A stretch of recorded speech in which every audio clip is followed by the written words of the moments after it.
الحمد لله وكفى وسلام على عباده الذين اصطفى أما بعد فأعوذ بالله من الشيطان الرجيم بسم الله الرحمن الرحيم সম্মানিত প্রিয় উপস্থিতি, আমি আজকে আপনাদেরকে পিতামাতার হক সম্পর্কে 14টি বিষয় অবগত করব।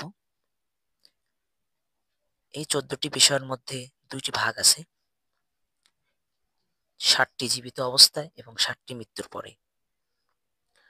যে 60টি জীবিত অবস্থায় পিতামাতার প্রতি হক, তার মধ্যে থেকে 1 নম্বর হলো পিতামাতার আজমত অর্থাৎ পিতার প্রতি শ্রদ্ধাশীল হওয়া। নাম্বার 2, মনে প্রাণে মহব্বত করা। নাম্বার 3, সর্বদা তাদেরকে মেনে চলা। নাম্বার 4, তাদের খেদমত করা। নাম্বার 5, তাদের জরুরত পুরা করা। নাম্বার 6, তাদেরকে সর্বদা আরাম পৌঁছানোর ফিকিরে চিন্তা ভাবনা করা। নাম্বার 7, নিয়মিত তাদের সাথে সাক্ষাৎ ও দেখাশোনা করা। এবার মৃত্যুর পর যে 7টি হক, তা হচ্ছে: 1 নাম্বার, তাদের মাগফিরাতের জন্য দোয়া করা। নাম্বার 2, সওয়াব রেসানি করা।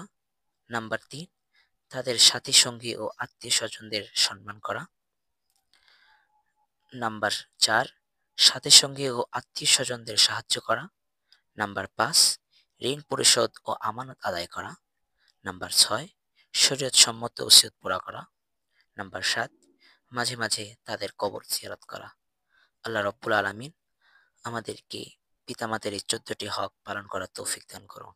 আমিন।